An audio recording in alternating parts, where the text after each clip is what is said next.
straight run up. Now he angles it somewhat. Barkadash. Where do I start? It's been up and down. I remember being a kid. I can see that happening. That's something, there's always something to do. Be unlaced. Unlaced podcast. It's actually not bad. And we're live. We're back on the Unlaced podcast, people. I'm pretty excited today, as I always say before I start my episodes. But before we go into the guest and the guest that is, I do just want to thank everyone that's been listening, subscribing, tuning into all the latest episodes. We have a big few weeks coming up with the A-League starting as well, and obviously a few more episodes before we come into Christmas. So I'm hoping that we can bring some more cool content to you guys. But this one's a little bit unique today because we usually are talking to athletes, and today we've got someone a little bit different, but very relevant to the athletes and very relevant to the modern day athlete. And I'm going to say probably the hardest guest we've pushed to get.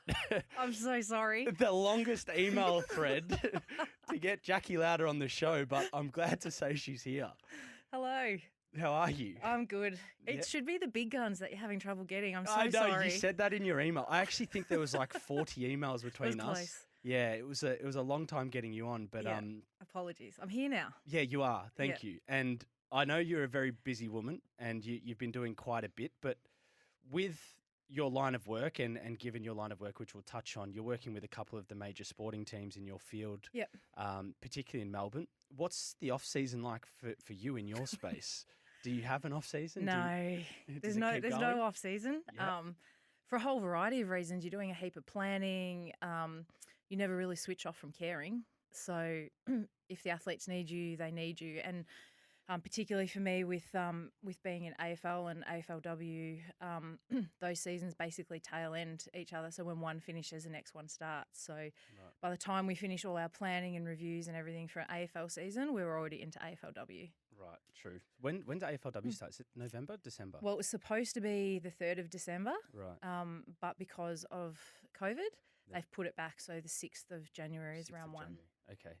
Now, for all the listeners out there that are fascinated, like I am, to find more out about Jacqui, are you able to give our listeners a bit of a background about yourself and your line of work specifically? Because I think you will do a better job of that than I potentially can. Okay, so my job is working as a sports psychologist, but I also have a clinical practice through Olympic Park Sports Medicine. And the clubs I'm with at the moment, I'm the club psychologist for Collingwood Footy Club and for Melbourne Storm. And then I consult to a number of different organisations. Tobin Brothers Funerals is one where I look after their staff. I do all the psychology for Tennis Australia for their coaching courses. So that's where I am at the moment. I've probably been doing this for about 20 years, so it seems like such a long time.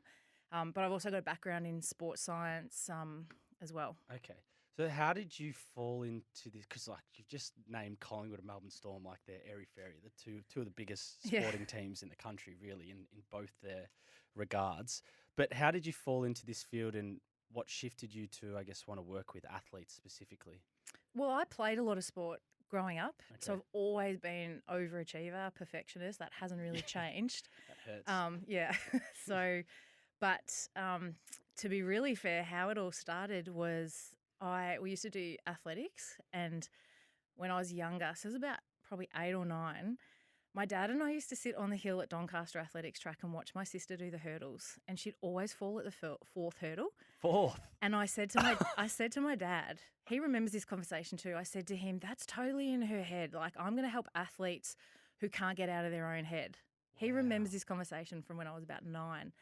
And then when I was in year 9, I found a course in Ballarat, at Ballarat Uni, which is now Federation Uni, where I could do sports psychology and do a human movement sports science course. And I'm like, well, that's it. That's where I'm going. Wow. So I've never wavered from it pretty much, and then just networked my way through, took every opportunity that I could have, which is probably why I was so busy, and ended up where I am now. That's insane. So why the 4th hurdle? Did you ever don't provide a know. reason for that? You know That's what? so weird. Out of all the clients I've had, I probably haven't had her as my client. She probably just doesn't want to talk about it. You'd think if you can get over the first 3, then there's got to be logic to get over the 4th. Yeah, but if you fall at the 4th once, then that is like a bit of a Stays. Yeah. That's interesting. Yeah. Okay. She hates that story. Yeah, I Hates bet. it. I would like to hear that Yeah, either yeah. about myself. Now, I just have to share how actually I do want to share how I came across you because pretty much I was watching this 4-part documentary of Collingwood, which I think I'm not going to say it got you famous, but did it? Because like, I feel like you were the star of the show. I don't feel like that at all because I was a small part of something that was much bigger. But not really. Like I've always done, I had a show on SEN for like 8 years with Craig Harper where we did sports science, and I've always done a lot of media stuff, and I love the education side of teaching people how to understand themselves and learning. But certainly I think when you attach anything to a big club, you're going to get a lot more publicity and people are going to ask who you are. And I think the other side of that was, it actually came into the consulting room, and that took a lot of convincing. Yeah, see, that would have been like, because isn't there that sort of, client relationship protection? Yeah, well, that was driven by Adam. It wasn't driven by me. Right. Okay. And it took a lot of convincing for me to do it because I'm not comfortable with that. Okay. But he felt for his story that was a really important thing that he wanted to add in. So, obviously we were pretty careful with what was said while the cameras were in the room and all that sort of stuff. But I think that's what probably made a lot of people really interested in it, was because you never get to go inside the room. No, it was crazy. Not when the athlete's there. So, it provided a really genuine and a really personal insight. It was, what Jacqui's referring to there was a 4-part documentary on the Collingwood Football Club, and I think it was based on 4 different players, right? Yeah. And one of them was obviously Adam Treloar, and Adam was really open about, the struggles he was having off the field. I mean, one of the most notable things he said was, and I don't know if it was a win or a loss, but it was after a game and he had a good game, but he was just really struggling so much. After a win. It was after a win. The Carlton and game. He was crying, and his kind of way of masking that he was upset was just, they were in the pool and he'd just duck underwater, so his head would just be wet and it wouldn't really look like he was crying. And I was just like, wow, and it really kind of opened up, because a lot of athletes can probably relate to it when you see it happening, but for the sort of general people, the fans and everyone seeing that, it was just like quite intense, quite confronting, because you're like, he's so good on the field, and you don't realise that they're humans off it and the impact that, the life of a professional athlete can have. So, within that, you obviously did a bit of work with him, and he really sort of credited you for a lot of his success. And he's his very sort of generous. Yeah. Yes. So that was pretty amazing. But I mean, are a lot of players from the teams you work with, are a lot of them coming through your door? Is it just sort of... Yeah, most of them. Most of them come through the door. And I see players from other clubs and other sports and things as well through my clinic. But it's such a big area now, the mental side of it. I could obviously always see it years and years ago. But when did it start to come, to be, accepted? Because I feel... I had Luke Dunstan on last week, which... we were saying, I think when he got drafted would have been 2013, 2014. Yeah. It was about my last year of playing professional soccer, and it wasn't really there then. So I think probably the last 6 or 7 years it started to get a lot more recognition for what it is. It's now not seen as you only go to see the club psych if you have a problem. It's now very much about performance and just staying on top of life and all of that sort of stuff. Whereas I think before, you would get referred to the psychologist if you had a problem and needed to be fixed, which I hate that terminology, because they're not broken. They don't need to be fixed. Yeah. It's just about giving them some skills so that they can perform at their best when they really need to. And that's really a skill everybody needs to have. Yeah, that's true.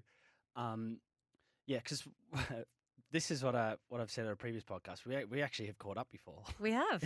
So I'm one of your clients. So I'll keep it confidential. Yeah, let's hope so. No, but there was a moment, and I'll be transparent, because obviously when I was younger, I wanted to be a captain of the Socceroos or play for the Socceroos. And I'd stopped playing professional soccer when I was 21, and I went to the UK on trial and didn't really make it there. And anyway, 3-4 years went by, and I went through a bit of a rough period accepting it. But I went back for a holiday to see my family, and Manchester United signed this guy, Harry Maguire, who I actually played against when I was younger, and he was my age. And they signed him for like 60 million. Oh, right. And it euros as well, or pounds. Of course. And it hit me then. I'm like, fuck. Like on the flight home, I'm like, did I make the right call here? And so I actually came in and saw you.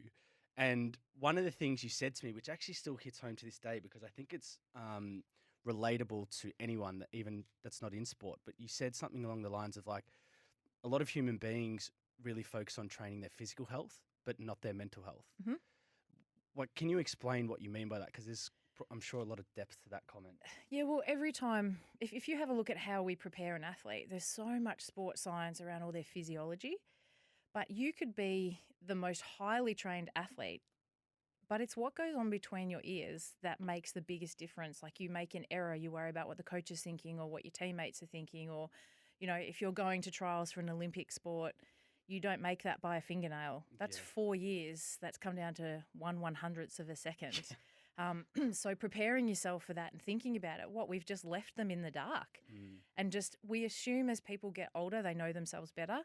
But that's not always a good thing because if you're not teaching them how to understand themselves, then there's no learning there and there's no change there either. And you have physical fitness, you have mental fitness. So every single one of us has physical health, everyone has mental health. But we've really only focused on one area because I don't think people realise you can focus and you can get skills for the other area. What would be some like basic measures or skill sets that you could say to anyone that would be some sort of foundations to maybe start building that? Well, I think one of the things we always look at is like you've got to be able. The one person you can't lie to is yourself. Yeah. Right. So try not to do that. Yeah, but I do exactly. That a lot. But we all do that, right? But I could say to you, how are you feeling today? I'm like, yeah, good, and I could be feeling like rubbish. Yeah. But I can present like I'm doing amazing. So you have to be able to go, okay, I have to be honest with myself.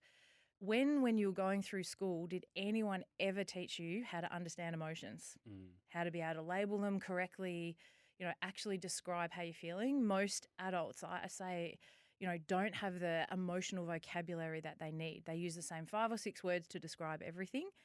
And there's a real difference between frustrated, angry, irritated. Like they're so different. Yeah. So it's giving people sometimes the right dialogue to be able to express to their loved ones or the right people how I'm actually feeling. That's a real skill. Yeah, it's hard for a lot of people, Very including much. myself. Yeah. Like, just to be brutally honest at times. That's why I'm interested as well with yourself. Like when you're working with, like, for instance, Collingwood and Melbourne Storm, arguably the most masculine kind of men you'll come across in regards to the contact sport they play. Like, how do you help them to become vulnerable when... I just hug them all. And I'm just kidding. Some of them you do hug. Yeah, I bet that some of them would want one. Yeah, that's exactly right. Yeah. The approach with, they're still human beings. So, I think when you build a relationship with somebody, every person that comes into the room, you have to be able to go, my job and my approach is that the smartest person in the room is the athlete, the client, because the topic is them. So when I take that approach, it means that I'm not sitting there thinking I need to teach them. I'm having a conversation and they're teaching me about them. So I'm taking the notes because I'm the one learning. Right. So then when I see what they're saying, hear what they're saying, and I can go, okay, have you looked at it this way? Have you looked? So I just try and really tap into who's in front of me. Yeah. And then as soon as you do that, they know that you're not a fangirl. You're not seeing them because they're whoever from, Melbourne Storm. You're just going, how can I help you to be better at what you want to do? And so as soon as you do that, it doesn't change whether they're male or they're female. They're just humans. Yeah. Do you get like a real sense of satisfaction when you see your clients or the athletes like overcome some of the big hurdles? Amazing. That you know? Yeah. Like, what's that like for you? Because no one would really give you any spotlight on that, I imagine. Yeah, but I love being in the background. It's so nice and it's so satisfying to sit back and the journey because you are part of their life and you probably know more things than half their families and their partners because you've got that confidentiality and that trust with them. So it's such a privilege to sit in a room with somebody and them unfold their life in front of you, share it with you, and then you sit back and you watch them achieve something that means something to them. Like I just love that sitting back feeling and you just, it's very emotional. I'm a very emotional person. I know how to control it, but big sook. That's what I was going to say. Is it hard for you to like separate emotion from your work as well? Because do you have to be objective or can you be, because you obviously naturally care for some of these guys you work with for so long. Yeah. I mean, I'm pretty expressive. Like I'll always tell them I'm proud of them or like so that they know they're doing a good job. And I genuinely mean that. And then if they've got a big occasion or whatever it is, I'm standing in the background because there's tears. Oh, You you're know, like, if they're playing a milestone game or, you know, there's a video, someone said something nice, I'm like, oh, yeah, I'm a girl. oh God. So for you, this might be a hard question to answer, but I'm just curious. Like, is there like a common, like, are there common sort of challenges that you see within all the athletes, or is it very sort of different to the person? Well, the issues are probably the same in terms of like wanting to get the best out of themselves, whether it's anxiety, coping with feedback, coping with media, Like pressure, high intense pressure, sort of. high intense pressure. You know, you've got to be a high achiever, a perfectionist. So that's going to come with complications, right? Yeah. So there's definitely commonalities, but the beautiful part of the job is that you're just seeing all these different humans. Like I love my people. Yeah. Like, and I love being part of their lives. I love having them as part of my life. Yeah. But it's just, yeah, it's such a rewarding job. You just feel like every day, I don't feel like I'm working. I just get to have conversations with great humans. How does your brain function? Because you surely have like your calendar's super busy as Yeah, well. it is.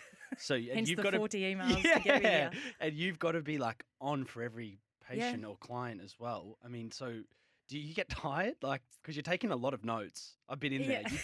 You wrote a book on me. And mind you, I must say, I actually never came back because the consult was enough. I think I just needed to explain to someone. Oh, that's the what good sell. Yeah, there you go. So, no, I've got my own management strategies. I'm very balanced, I think, because I grew up in a really happy home, I was very blessed.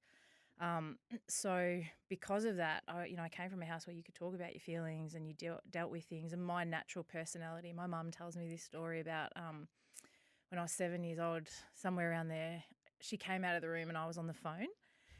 And she's like, I didn't hear the phone ring. And I had rung one of her friends because I knew they'd had an operation. I just wanted to see if they were okay. oh my God. And I was that little and I don't remember it. Like, I remember her telling me this story and they're like, oh, we're not surprised what you're doing. I just love to sit down and have a conversation. I just find everyone's got a story. You were born for this job. Yeah. You're actually born for it. I feel like I was. I feel like I'm in the right space and the right place for me to do it. And then I know when someone's with me, you give them everything you've got. But when they walk out, they just have to know that you're a safe space for them if they need you. But their life is still their responsibility. So you make sure you give them as many skills. You don't want them to become dependent, but in some ways there is a bit of a dependency there because you're going this really intense journey with them. But I just trust that I've given them everything and they know where they can go. And if they need me, then they give you a buzz. And, you know, sometimes some will tap into you 10 times more than someone else will. Yeah. But as long as they know you're there for them, that's what your job is. And do you find the coaching staff or the management staff at some of these clubs are like pushing players to see you, or is it really just sort of like, hey, Jacqui's there if you ever need her? It's a bit of both, to be honest. Like sometimes, you know, if they get in trouble or we can see they're really struggling, the coaches will say, look, we think you need to go and sort this out, and that's what we're wanting you to do. And you don't really get too much pushback. And then other times they'll just drive themselves. That's awesome. To do it because they know you're a resource that's there. Right. You mentioned, I just wanted, because I've watched a couple of clips for you. It's funny. We spoke off air about a comment Jacqui had and she couldn't remember it because it was 8 years ago. So I have a lot of conversations. She's got a lot of great content on YouTube, I must say. But you mentioned you also have a clinical practice and obviously you spoke of yourself as a kid, but something I heard, because I wanted to know like the age range you work with from a mental health perspective, because you mentioned on one of these clips that you were doing work with an 11-year-old. Yeah. And for me, that was unbelievable because at 11 years old, I never would have thought, like my headspace then, obviously in that time of, you know, life was just not really to be channeled into seeking support. Like, is that changing? Yeah, like, are more kids, especially like with the pandemic and stuff, like is that opening up absolutely. a whole new... I specialise clinically in eating disorders. Okay. So, you know, the youngest one I've ever seen is 6. Right. But, you know, some of the kids that have come in they're so much fun. Like how do you manage that? How do you go from Scott Pendlebury to an 11-year-old? I had this man ring me once and he, the girl said, oh, there's this guy ringing about his son and he's really insistent on talking to you. I'm like, okay. So they put him through and he said, oh, my son got talent ID'd for soccer 2.5 years ago. And ever since he's been ID'd, he's really struggled for motivation. And I said, okay. He said, so I'm just thinking, should I bring him in? I said, well, how old's your son? And he said 4. And I went, that's a true soccer parent. And I went 14. And he goes, no, 4. I said, oh, but you said he got talent ID'd. He goes, yeah. And he sent me all these clips. He was 2. He was 2. And he said, but he's not motivated. I said, he's 2.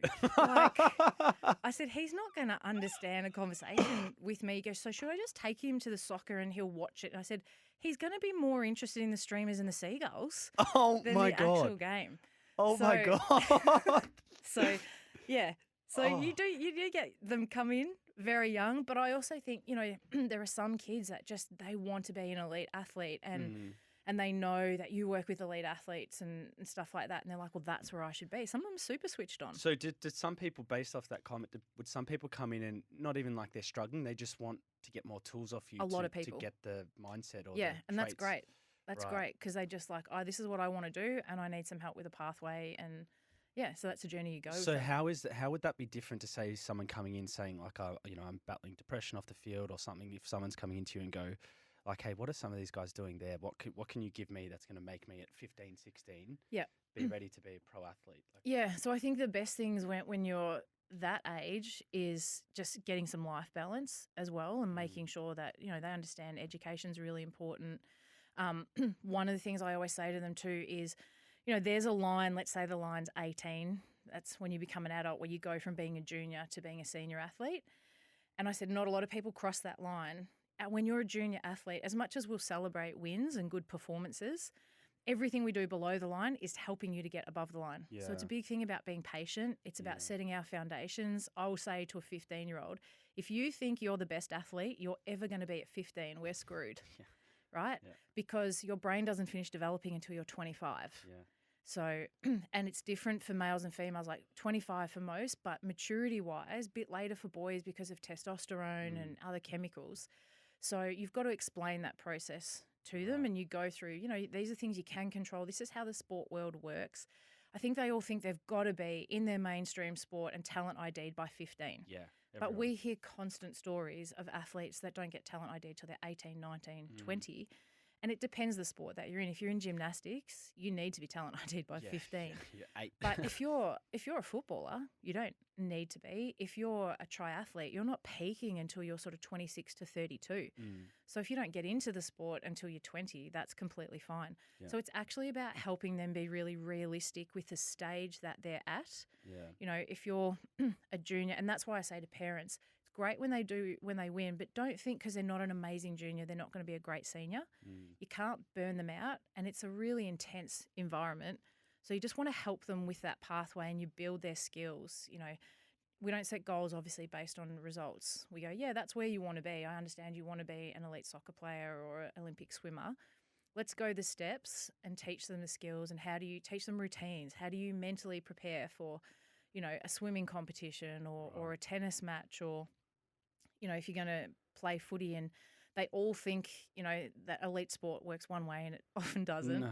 So it's sometimes breaking down some of those barriers and giving them the realities. Right. So it's almost like you take their headspace away from the outcome. Correct. And rather focus on the process Absolutely. points that's going to trigger. Yep. Wow. That's good. That's good. Goodbye, Jacqui. Yeah, thanks. I'm impressed. I think I'm doing okay at it. Yeah, I It's think working you are. so far. Don't ruin my gig. No, I won't. Just given your as we're obviously both living in Melbourne, so I just wanted to kind of get your sentiment around the pandemic in particular. Like, have you seen a growth in your field for support during it? Because I've seen you huge. speak about it and So big. The mental health outcomes of what we've all gone through. Yeah, it's the pandemic inside the pandemic. Yeah. And we're only now starting to see the long-term repercussions of this. It's really interesting if you read some research on the psychological state of somebody kept in solitary confinement. Yeah. Welcome to Melburnians. It's pretty similar. Honestly. It's really similar. Honestly, We've had no stimulation. We've had nothing to look forward to. We've been stuck in a 5K radius. Like, we have been so understimulated for so long that our brains have absolutely changed. Yeah. And it was really interesting last year because obviously the Melbourne Storm guys were up in a hub. 2 years they've done that. But in 2020, and when we made finals, they sent some staff up and a couple of people were saying to me, we really got to look at how bad it was in Melbourne, because when the staff came up, they said they just couldn't socially interact. It took 2 weeks for them to sort of get used to having people around again, and they could really see it. And I'm like, yeah, that's what happens. Your brain shuts down. If you're not using all parts of it, then you're not going to be able to function the way you would normally function. Like I would describe it to people as your brain's a bit like a house, and let's say you got 7 bedrooms. And in the 7 rooms, one's a music room, one's a sports room, one's a science room, one's a family room, right? And in each of those rooms, every room has a sensor light. Mm-hmm. So if I go into the family room every day, that light is so bright. And if I go into the music room every day, that light's really bright. But if I don't go into the music room for 10 years, the room's still there, but the light is not on. Mm. So I have to keep going into it regularly to keep the light on. So when people say, oh, I've got no musical talent or no sporting talent, I'm like, well, you do. The room exists. Mm. But if you're not visiting it often enough, then the light goes off when you start going back into it. So people say, oh, it's amazing. I haven't played music for 10 years and I kind of have picked it up pretty quickly. I'm like, yeah, because the light's coming back on because all the instruments are still there from when you left it last time. That's crazy. So it's just the easiest way to explain it. Yeah, that's really good, actually. That triggered my mind a little bit. But yeah, because just speaking of what you're saying, and it's common a lot in my age group because I'm sort of into my late 20s now, and like a big sort of, I feel sorry for the ones that were more so in high school, to be honest, but a big sort of change in our life was the social impact. 100%. Like, going out, meeting going to people, restaurants, bars, meeting people. Yep. And now, like the sort of the feeling that I get from a lot of my friends is like there's a lot more social anxiety. Like, yes. People say they want to go out, but actually going out, everyone's like, oh, fuck. Yep. Yeah, I don't know if I want to. Do you know what I mean? But also, what do we talk about? We haven't done anything. I know. Like, I stopped talking to a few of my friends interstate because I was like, I don't have anything to tell you. Yeah. And I didn't really want to keep hearing all the wonderful things that they were doing because it just makes you feel shit. So, and that's why I say we haven't been in the social room. If you go with that analogy, we haven't been in it. Yeah. So you're going to feel awkward and uncomfortable. And that's why you cannot go out now and just overstimulate yourself. Yeah.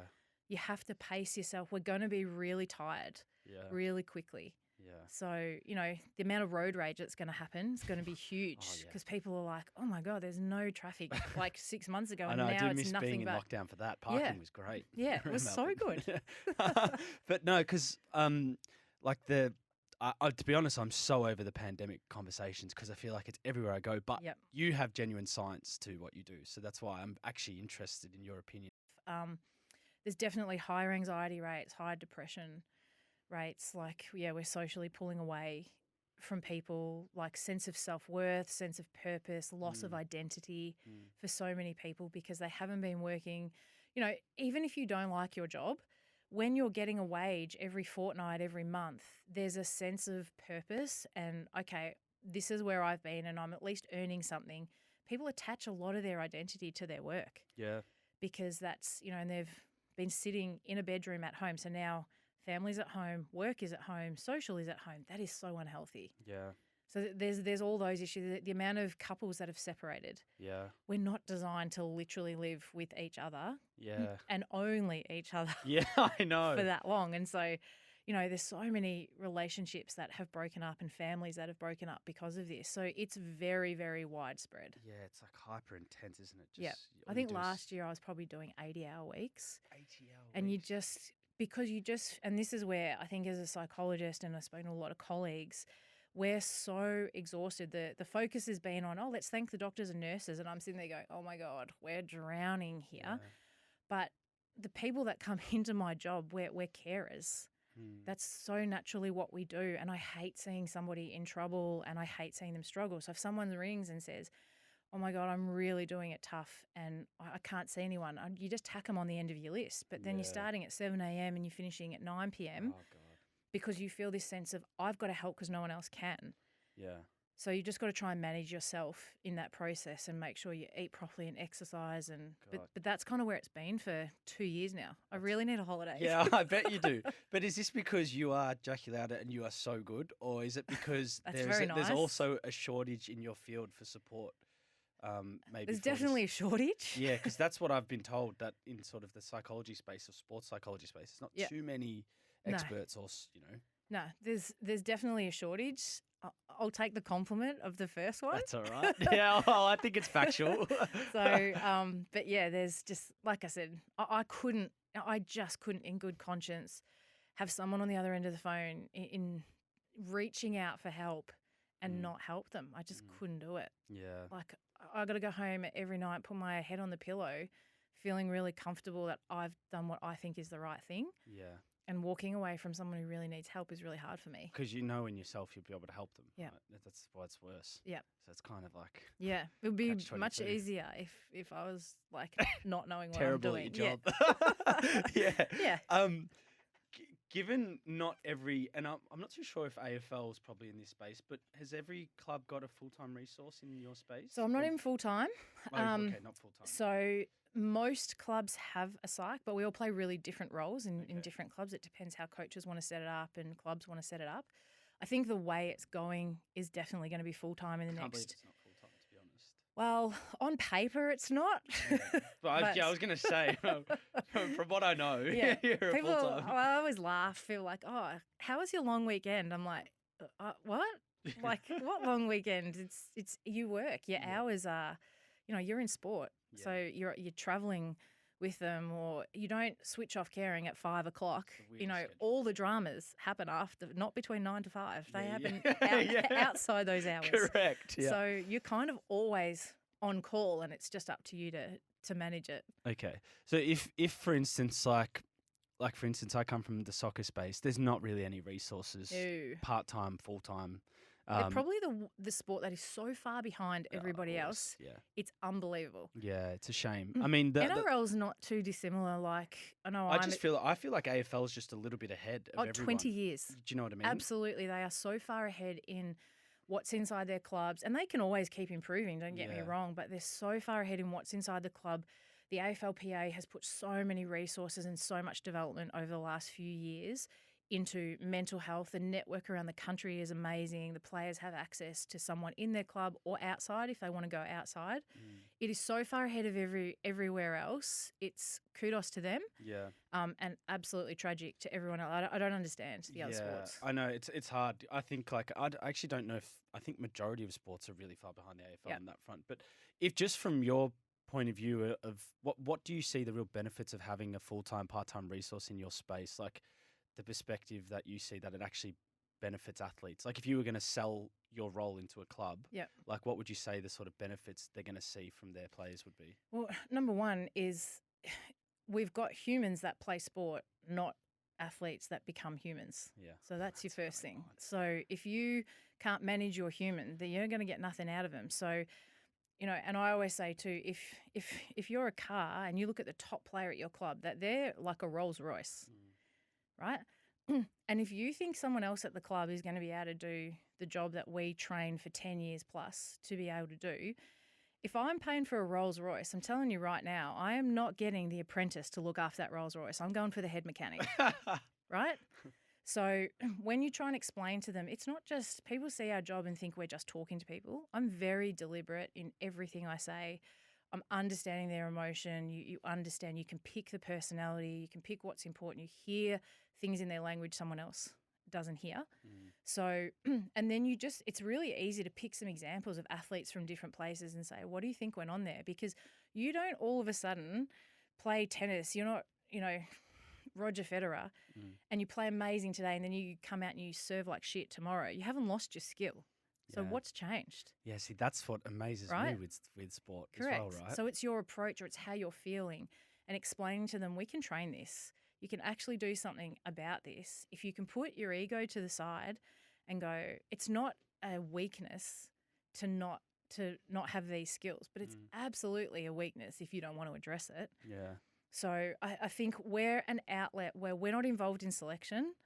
So we're a really safe space. We're bound by confidentiality, so I can't share. You can say as an athlete that you work with me, but I can't come out before that and say I work with you.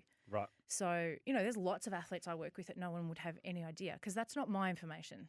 That's their information. So you're a safe space for also addressing, if you've had a fight with your partner Yeah. and now you've got to go out and play a 2-hour footy match. Yeah, it's a nightmare. Good luck with that. Yeah, and you got to come home to it.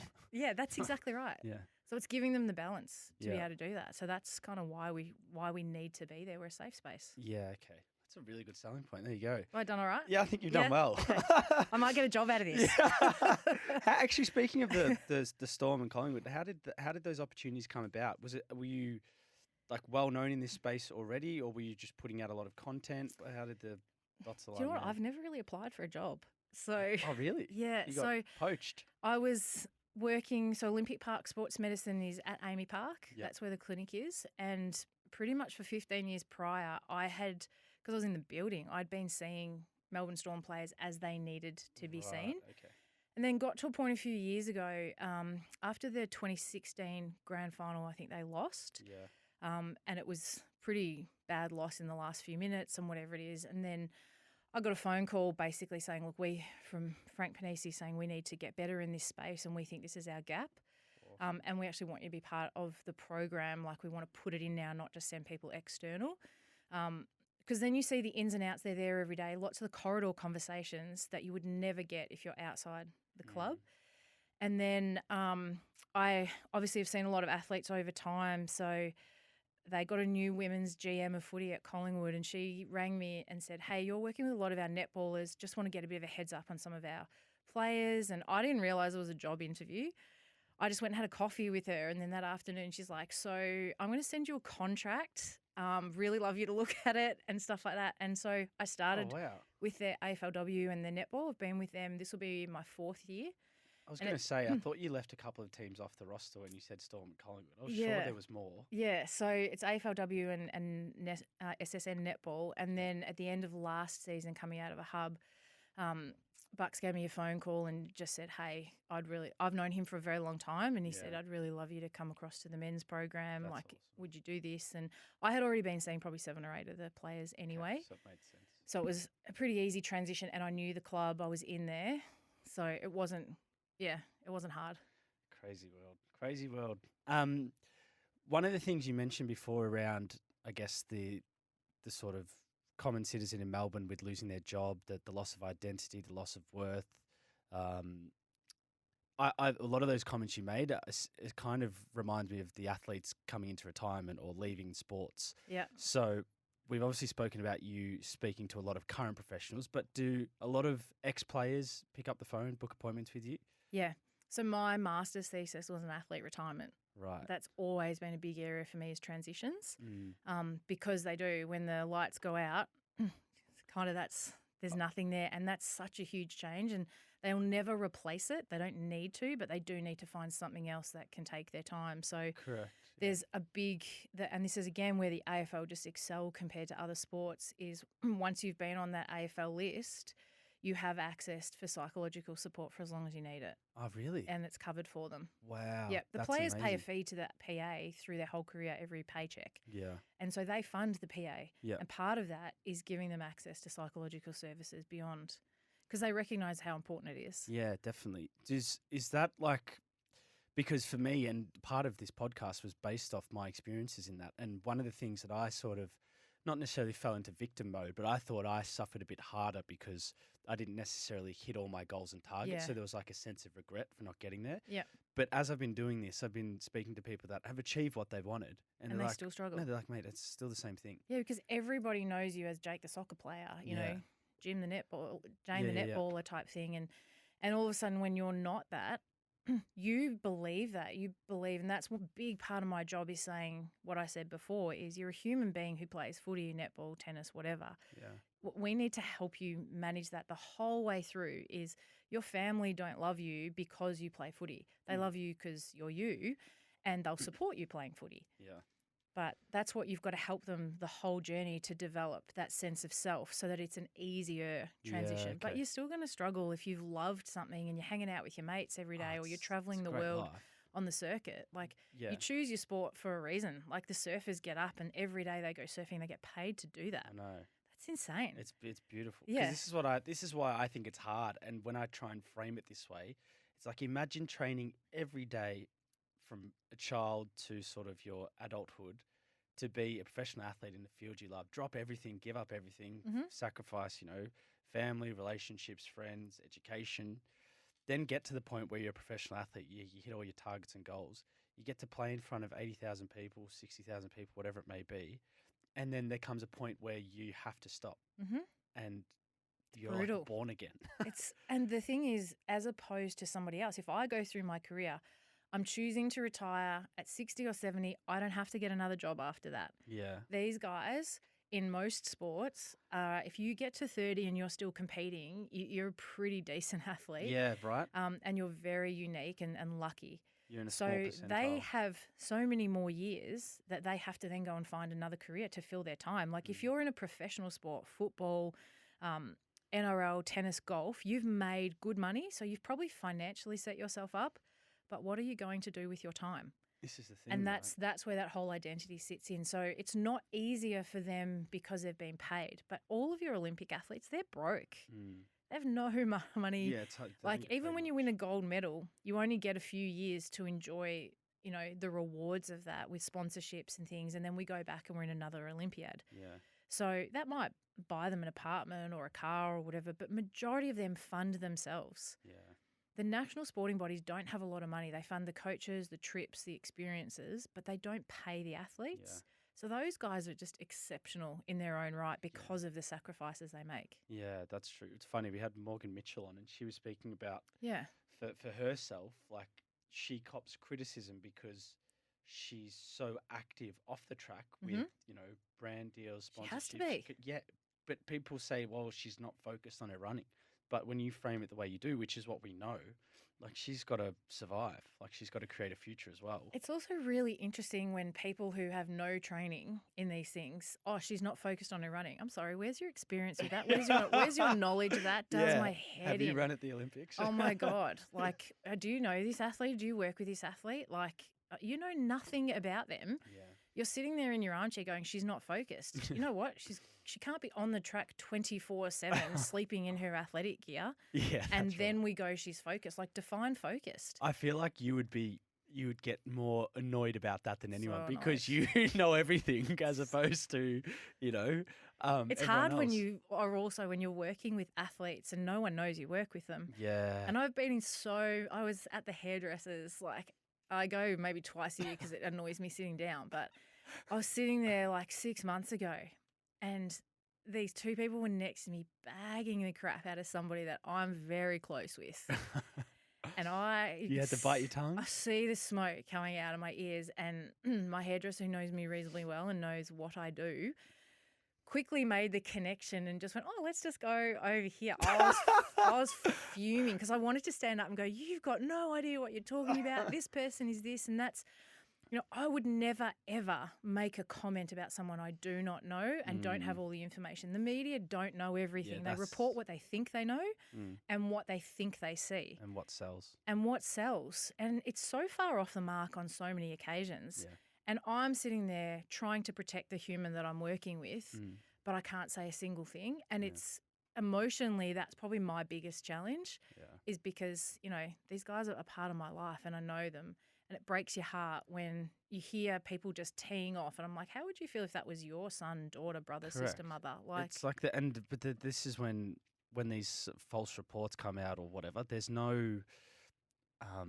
kind of no acknowledgement of it. No. Like, it's like the damage is done, the tarnish on people, the impact on humans. Yeah. The media keep me in a job. Yeah. Like they actually do. They keep me in a job. Because they cause so much damage with no accountability. Yeah, and no accountability. And we'll That's pick up exactly the pieces sometimes for very many years. But then it's not just them.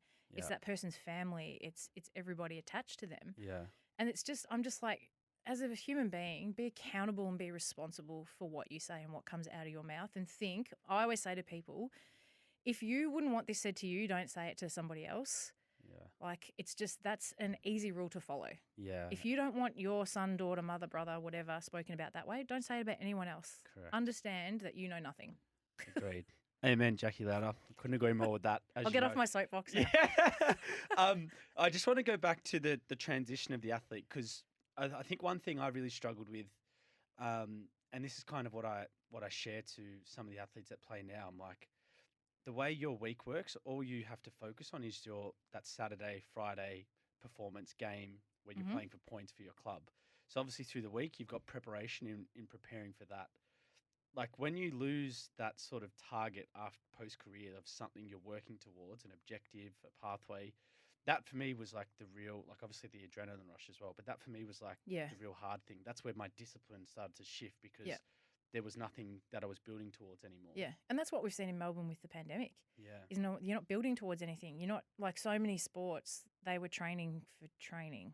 Yeah. If you're elite, you're awful. training to compete. Yeah. So everyone struggles with that motivation. But yeah, when you've lost that key purpose, that's such a hard space to be in. And these guys, you know, they do spend all of that time and that's how they define themselves. And you've got to say to them, you have more purpose than just being an athlete. Like you're a good human, you do this, you're intelligent, you're this and that. And that's the constant message. And if you can work with them and they leave their sport feeling self-value, you have 100% done your job. That's awesome. I'm going to give you... Actually, I'm getting nervous now. No, I was going to give you one question from the people for the people, and I think I am going to do it to you. So, with all the knowledge you have developed, and I guess everything you've experienced with or without athletes, is there anything that I guess you wish you implemented in yourself from a younger age to help your sort of, mental strength, mental fortitude, to assist you with how the world's kind of shifting to accommodate change?